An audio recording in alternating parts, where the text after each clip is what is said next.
anak-anak, jumpa lagi dengan Ibu di video pembelajaran yang unik dan menarik.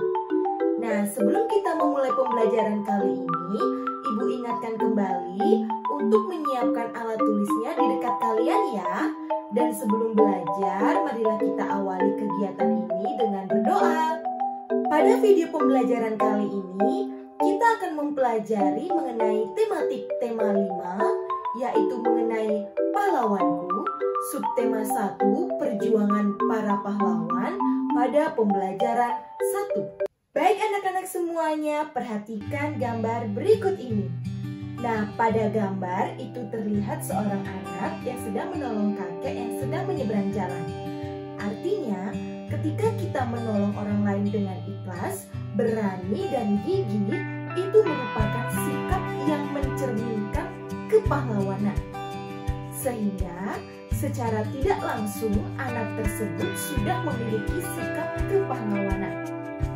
Nah, untuk menghargai para pahlawan, kalian dapat meneladani sikap kepahlawanannya dalam kehidupan sehari-hari. Bagaimanakah kira-kira perjuangan para tokoh pada masa kerajaan Islam, Hindu, dan Buddha? Lalu bagaimanakah sikap kepahlawanan yang mereka miliki? Nah, untuk itu, ayo kita cari tahu bersama-sama. Sikap kepahlawanan itu juga tercermin dari perbuatan beberapa raja di masa kerajaan Hindu, Islam, dan Buddha. Nah, untuk itu marilah kita mencari tahu secara lebih mendalam. Oke anak-anak? Baik anak-anak semuanya, sebelum Ibu lanjutkan, silahkan dibuka buku Bu Petiknya, Bu Petik 4E ya, halaman 6. Di sana sudah ada teks bacaan yang berjudul Fathahilah. Silakan disimak dan dibaca dengan baik ya anak-anak. Ayo membaca. Fathahilah. Fathahilah dikenal juga dengan nama Faletehan. Nama aslinya ialah Fadilah Khan. Ia juga dinamai Syarif Hidayatullah atau Sunan Gunung Jati. Menurut cerita, ayah Fathahilah merupakan seorang keturunan Arab dari Gujarat, India. Fathahilah merupakan seorang tokoh penyebar agama Islam di Jawa Barat yang berhasil merebut Sunda Kelapa dari Portugis pada 22 Juni 1527. Kemudian ia mengganti namanya menjadi Jayakarta yang berarti kemenangan yang sempurna. Dalam perkembangannya, kota itu pun berubah menjadi Jakarta.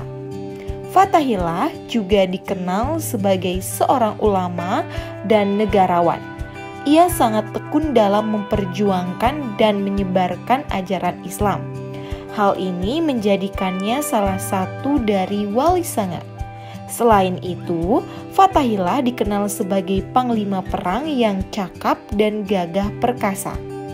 Jasa dan pengaruhnya sangat besar dalam memperluas wilayah dan penyebaran Islam, terutama di pesisir pantai utara Jawa. Selain di Jakarta, daerah penyebaran dakwah Islam oleh Fathahilah yakni Kerajaan Demak, Banten, dan Cirebon. Berdasarkan teks tadi, ayo kita jawab pertanyaan berikut ini. Siapa nama asli Fathahilah? Nama asli Fathahilah ialah Fadilah Khan. Kapan Fathahilah berhasil merebut Sunda Kelapa dari Portugis? Pada 22 Juni 1527. Apa arti dari Jayakarta? Artinya adalah kemenangan yang sempurna. Mengapa Fathahilah dijadikan salah satu wali songo? Karena Fathahilah tekun dalam memperjuangkan dan menyebarluaskan ajaran Islam. Berkaitan dengan pertanyaan dan jawaban yang telah kalian baca tadi, coba kalian ceritakan kembali secara tertulis isi dari teks Fathahilah. Tulisanmu harus memperhatikan peristiwa yang ada, runtut, dan menggunakan ejaan yang benar ya anak-anak. Baik anak-anak, berikut adalah beberapa tokoh dan peninggalan kerajaan pada masa kerajaan Hindu, Islam, dan Buddha. Disimak dengan baik ya. Perhatikan peta Indonesia berikut ini ya. Nah, di sini sudah ada Sultan Iskandar Muda Kerajaan Aceh dari Aceh. Kemudian juga ada Raja Balaputra Dewa dari Kerajaan Sriwijaya yang terletak di Palembang, Sumatera Selatan. Kemudian juga ada Sultan Hasanuddin yang dijuluki dengan ayam jantan dari timur dari kerajaan Gua Talu Makassar.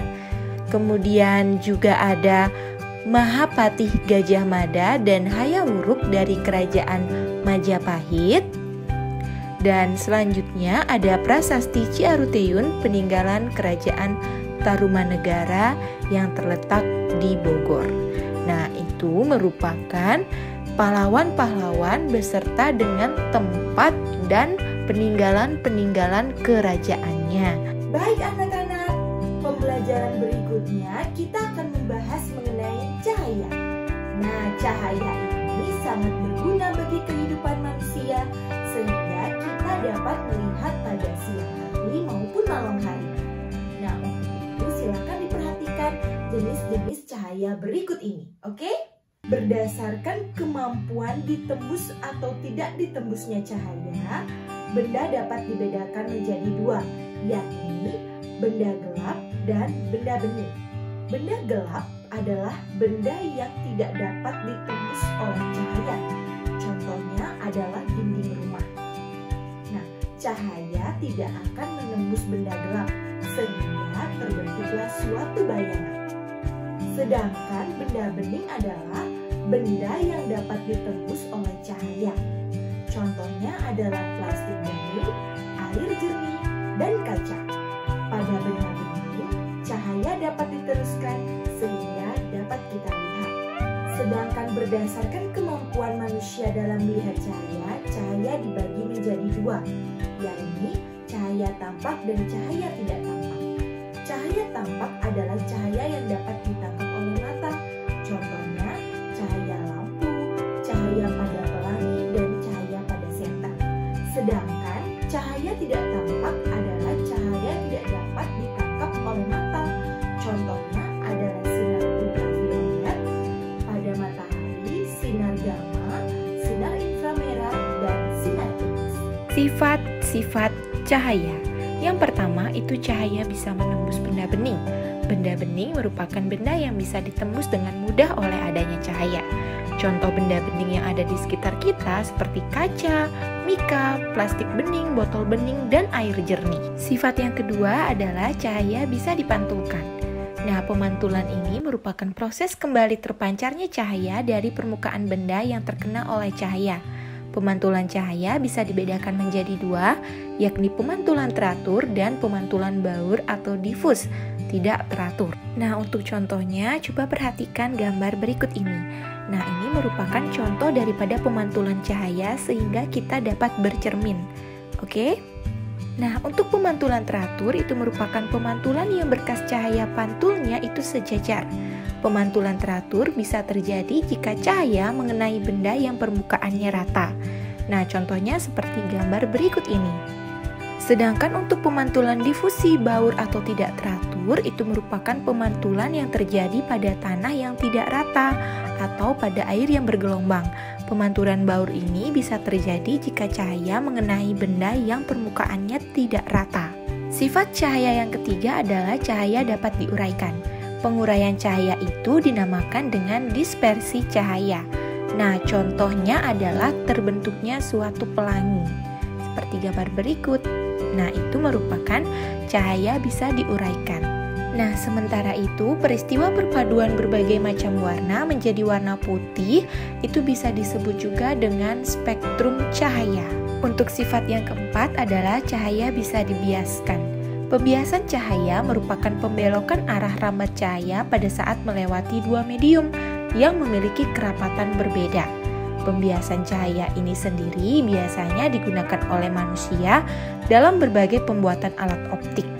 Nah, contoh sederhananya itu dapat kalian lihat ketika suatu pensil dicelupkan ke dalam gelas yang berisi air. Pensil akan terlihat seolah-olah patah atau bengkok ketika diletakkan di dalam gelas yang berisi air. Fenomena ini dikatakan sebagai sifat cahaya yang dapat dibiaskan. Untuk sifat cahaya berikutnya adalah cahaya merambat lurus. Cahaya akan merambat dengan lurus jika melewati satu medium perantara saja. Contohnya, nyalanya lampu senter yang berjalan atau merambat dengan lurus. Eits, di sini Ibu sudah punya tugas nih untuk kalian. Silakan dikerjakan tugasnya pada lembar double folio. Dikerjakan dengan baik ya anak-anak. Oke anak-anak semuanya.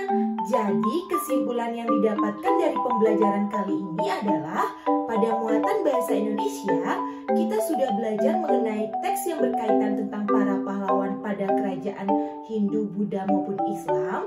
Pada muatan IPS kita sudah belajar mengenai peninggalan-peninggalan pada masa kerajaan Hindu, Buddha maupun Islam. Dan pada muatan pelajaran IPA kita sudah belajar mengenai jenis maupun sifat-sifat daripada cahaya. Oke anak-anak semuanya, terima kasih karena kalian sudah mau menyimak video pembelajaran kali ini dengan sangat baik. Jangan lupa untuk dikerjakan ya tugasnya. Sampai jumpa pada video berikutnya. Dadah!